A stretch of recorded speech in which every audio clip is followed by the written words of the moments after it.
Hare Krishna. Welcome to the Sunday session of Bhakti Shastri. And we will begin with Mangalacharan. And then we will have a presentation by His Grace Nitin Prabhu. And the topic, as I understand, is surrendering to Krishna is everything. Is that the topic you had selected? Yes, Prabhuji.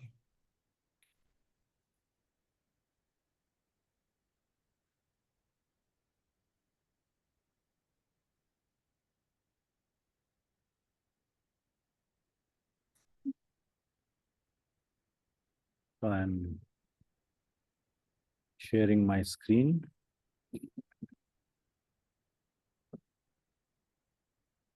And we will recite the Mangalacharan.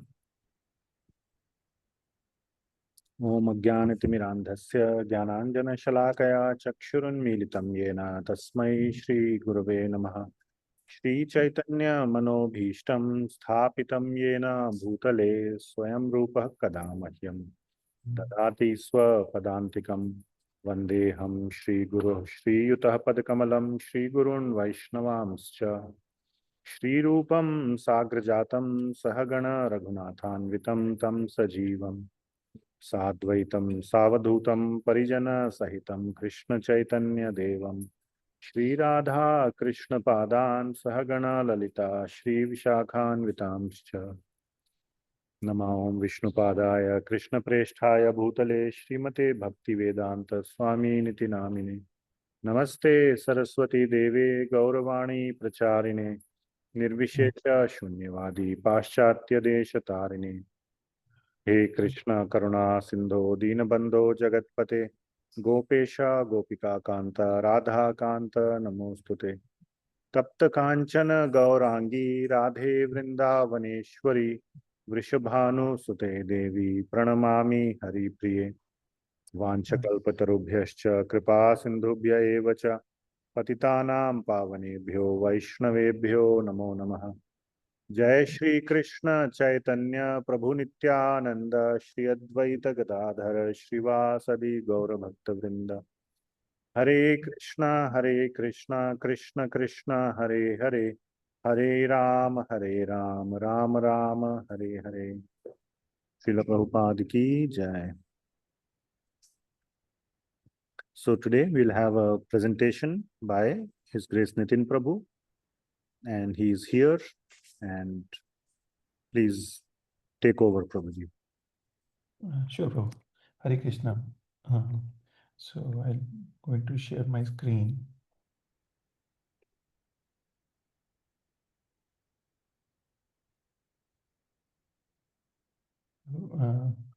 Topic given here is surrender to Krishna is the only way. And I tried to focus mostly on Bhagavad Gita so that, as we are studying it, I can go deeper into Bhagavad Gita and try to give references from there. And have not referred outside the Bhagavad Gita for today's discussion. So when I started thinking about this topic, I thought in material world, how we surrender to somebody, right? Anybody we surrender, what are the key things which we look for, right? So power is one thing. If somebody has wealth, political influence, love, faith, then if we have expectation from somebody, we try to surrender to them. Somebody is very merciful or knowledgeable.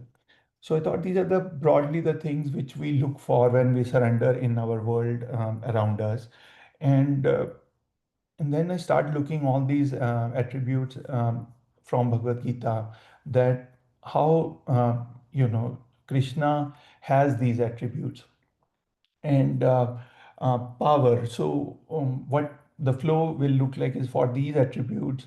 What are the references where Krishna say for power? Krishna is the supreme position. So these are some of the references, and in Bhagavad Gita 7.7, Mata Paratam नित्य कश्चिद अस्तिद धनंजय नास्ति नास्ति कश्चिद Dhananjay.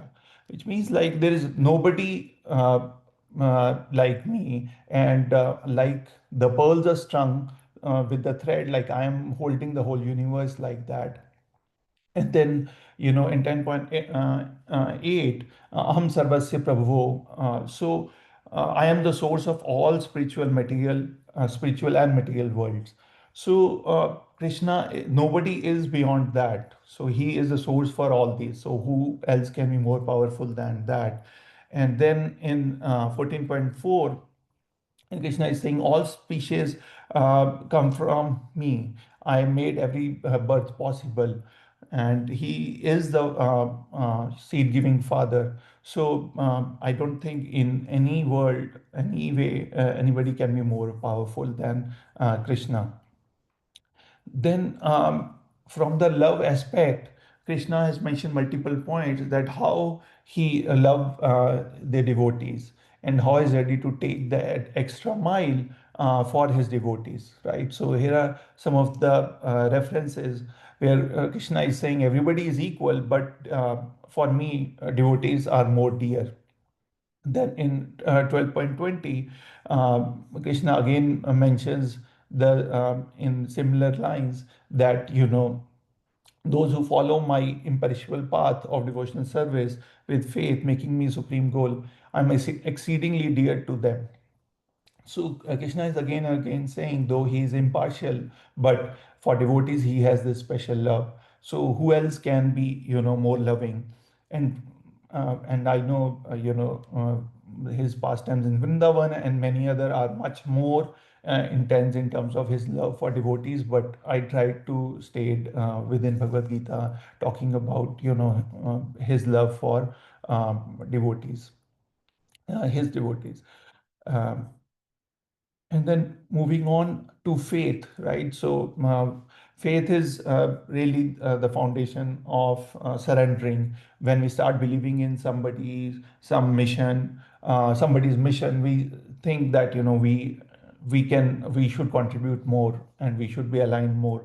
So, on similar lines, Krishna has made it very clear that faith is the foundation here as well. A faithful person who is dedicated to spiritual knowledge and has control over the senses attain supreme peace quickly through such knowledge. So, and then in 9.3, Krishna starts his sharing the most secret knowledge by saying you can understand it only if you have faith.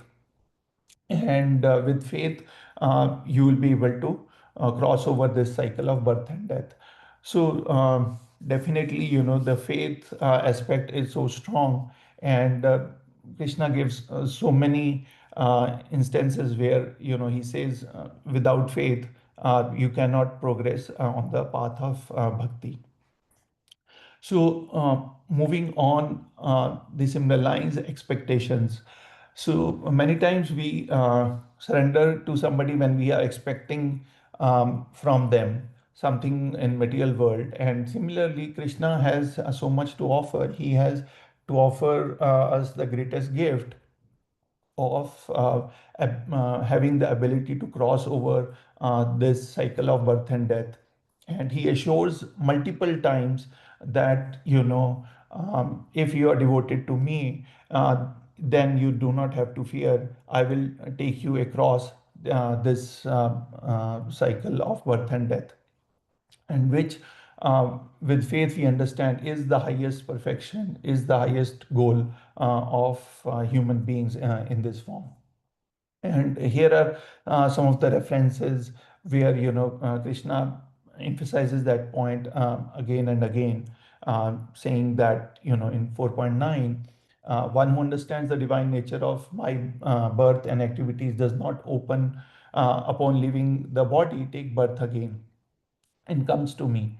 And similarly, 7.20 to 22, Krishna says, those whose intelligence has been stolen by material desire surrender to demigods and follow the particular rules and rituals. But whatever form a devotee desires to worship with faith, it take that faith steadily. And endowed with that faith, they worship that form and obtain their desires.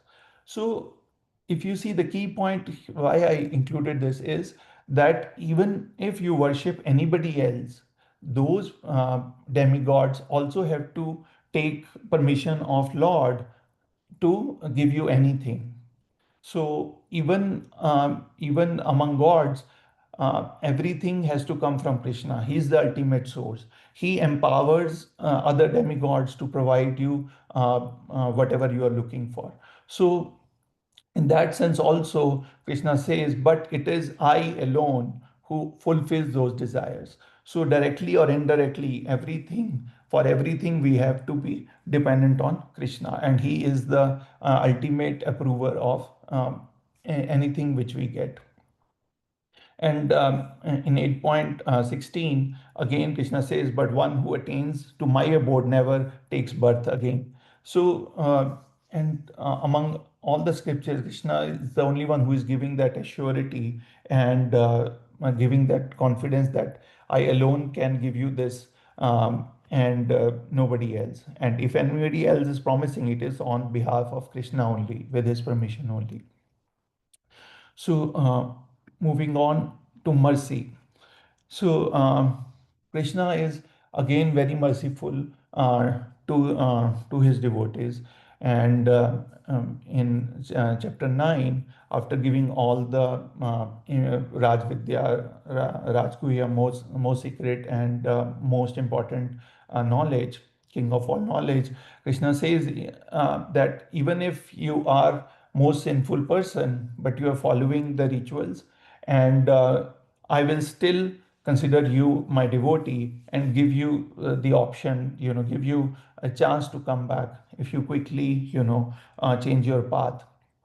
So Krishna kind of gives, for any mistakes, uh, give that chance for you to come back. So though it is most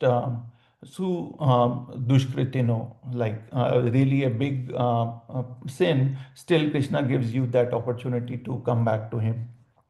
And it continues in 10.10, and that we understand that we are under the illusion of Maya. So he assures that I will give you the understanding, I will give you the buddhi, so that you can come back to me. You can start thinking of destroying the Maya, which is blocking your mind and your senses. And further enforcing in 10.11, that I dwell in your hearts and destroy the darkness born out of ignorance. So Krishna is, if you see these verses, Krishna is saying that even if you have done sin, I will give you the opportunity to come back, and I will give you the understanding, and I will destroy the born darkness within you. So, in this world, who can be more merciful than Him, who is giving all the resources to us to come back to Him, and ignoring lot of limitations, lot of sins which we are doing. So, knowledge, right? So, we in this world surrender to people who have knowledge, and what is described in Bhagavad Gita, and how Krishna is. He is the object of knowledge. He is knowledge personified, and these are some of the verses where it is very clear that how surrendering, knowing Him is the key knowledge, and which gives us that ability. After many Bhunam Janmanamante, um, so after many births and deaths, the wise men surrender unto me, knowing me to be the cause of all causes. So after many cycles, we understand, when you get wiser, you will start understanding that Krishna is the real source of knowledge, and knowing Him is so important. And again, in 7.26, Arjun is saying, Krishna is saying, oh Arjun, I know everything that has happened. So he knows our past, he knows our present and future. So, and this is the kind of knowledge, like he has everything in front of him. So who can be more knowledgeable than that? Then continuing in 10.32, of all the creations, I am beginning, end, and also middle, O Arjun. Among the sciences, I am the science of self, and in debate, I am the logical conclusion. So, it's again and again emphasized that he is the object of knowledge, and he is the goal of knowledge. So, with that, we kind of looked at all the attributes which we usually look for, and Krishna is personifying all of them. He's not just the best in all of them, he is the best of the best on all those aspects. Thus, considering even the material way of thinking, he becomes the only person who is the most powerful, the most knowledgeable, and thus, in all aspects, he is the person we should all surrender to. But there is one more thing. Krishna also expects us to surrender only to him, and not just surrender him and others. And it has been emphasized many places. Krishna clearly emphasizes that me alone, right? I just highlighted some of the verses where Krishna has clearly mentioned that you have to focus on me alone. Otherwise, um, that surrender is not complete. So all of you are familiar with these verses. I just put here so for my understanding, starting from 18.66, where Krishna Sarvadharma Parityajya. So surrender only to me, and then 8.5, and whoever at the end of his life quits his body, remembering me alone, then ananyat chintyanto mam. So anyat, so nobody else, like exclusively surrender to me, no anya. And then manmana mamad bhakto. So in all these verses, Krishna is focused on saying that, be my devotee, remember me as your prime goal. And this is another set. So there are almost, I could find like 10 references where Krishna is saying, surrender to me alone. And which definitely makes sense because he is the, object of surrender and the most important object of surrender. And I will not read through everything. I think most of you are familiar with these verses. But Krishna doesn't leave with that. He also then tells you the consequences of not surrendering. So that's the beauty of Krishna. He gives you both the aspects, that if you surrender, this is all the good story. But if you're not surrendering, then what can be, what can happen, right? So in 3.16, he who does not follow the cycle of sacrifice established by Vedas and lives only for the satisfaction of senses lives in vain. And then 7.15, he described the those miscreants who are grossly foolish. See, who are the people who does not surrender to him? There are four types, and Krishna clearly says that what happens to them, these people who do not follow this path. And again in 9.3, Krishna says, and those who lack faith, which we covered earlier also, that if you have faith, then you can understand this. But if you do not have faith, you do not attain me. So, and last reference I have is 8.6, yam yam vapi smannam bhavam. Like at the point of death, if you're remembering, if you're not remembering me and you're remembering something else, and that's the form and that's the thing you will get. So in this way, looking from a material angle, what are the attributes we look for? And Krishna supersedes in each one of them. And then there are references Krishna gave for, I got from Bhagavad Gita, where Krishna says to surrender to me alone, and finally, the consequences if we are not surrendering. So I thought of this flow to cover today. And what I did not cover is how to get Krishna, because I think that's another deep topic and should be taken up separately.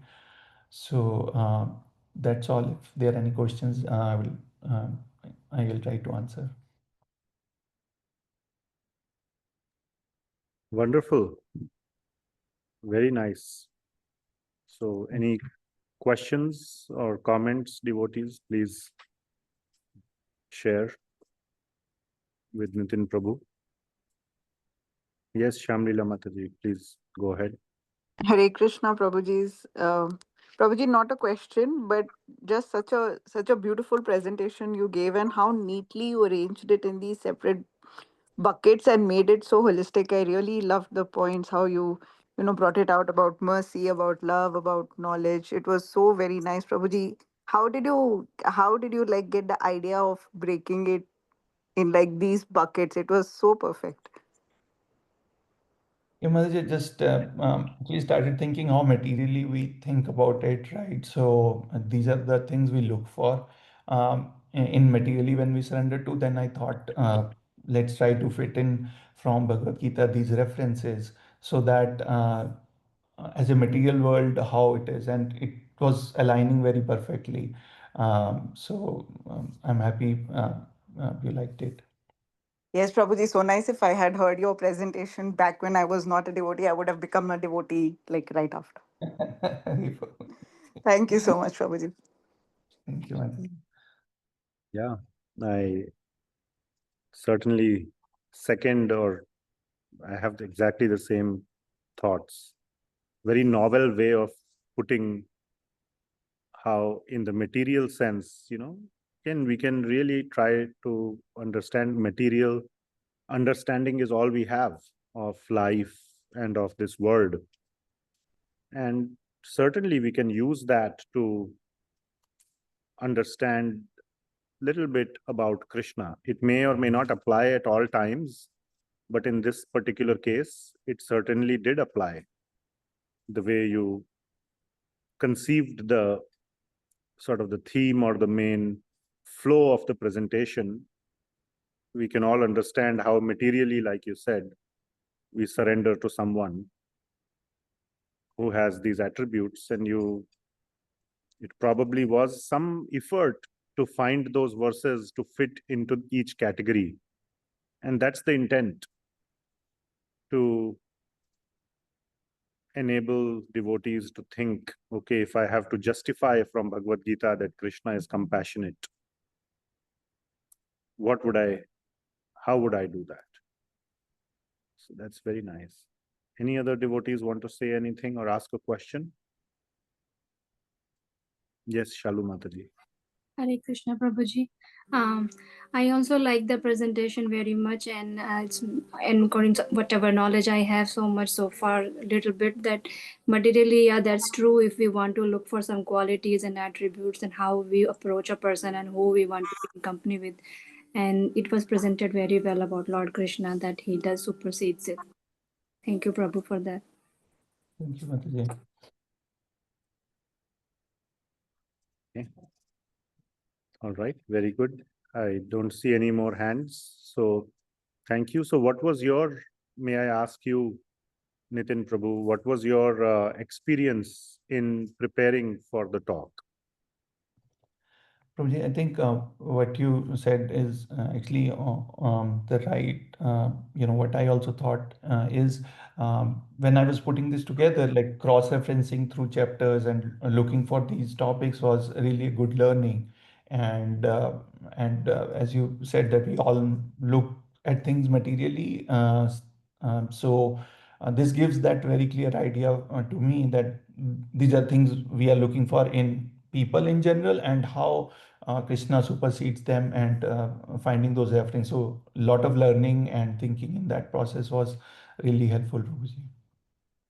Very nice. And I'm sure that the kind of things you put in the presentation, you will remember for longer time, maybe forever, I don't know, but at least for definitely much longer time than which you just consumed. Here you produced something out of consumption. which resulted in some kind of production. So that is very nice when we produce. And then we cannot always keep producing. A personal mechanism of production is writing notes. That's our private production. We may not go and speak it in a class. That's okay. But some kind of production followed by consumption is very nice. Sure, Prabhuji. It connects the cycle of hearing to the mind and to the hands. Yes, Prabhuji. Okay, very nice. And forgive me if some of the references you find are not put in the right way. I was worried there may be something my interpretation may not be completely right. So please forgive me if something you find that is not fitting into the way I have put together. So please forgive me. I was, at least to the best of my understanding, I could see that, or at least in my judgment, whatever limited judgment I have, it was fitting nicely. Thank you, Prabhuji. Thank you. All right. So yeah. So other devotees have volunteered for doing the presentations. Next weekend we have class on Sunday night, 2 classes by Maharaj. So yeah, we will not have a Sunday session next week.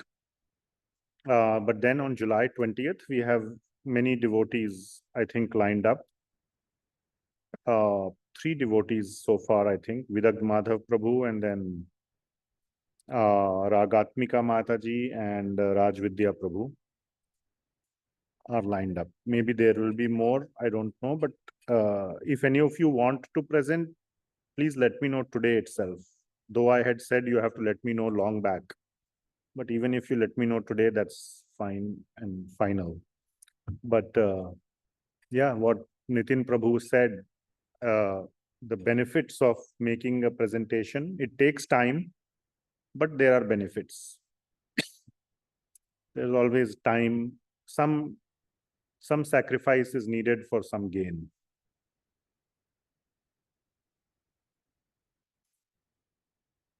Thank you, Nitin Prabhu, for the presentation. Okay, I'll stop the recording here. Hare Krishna. Hare Krishna.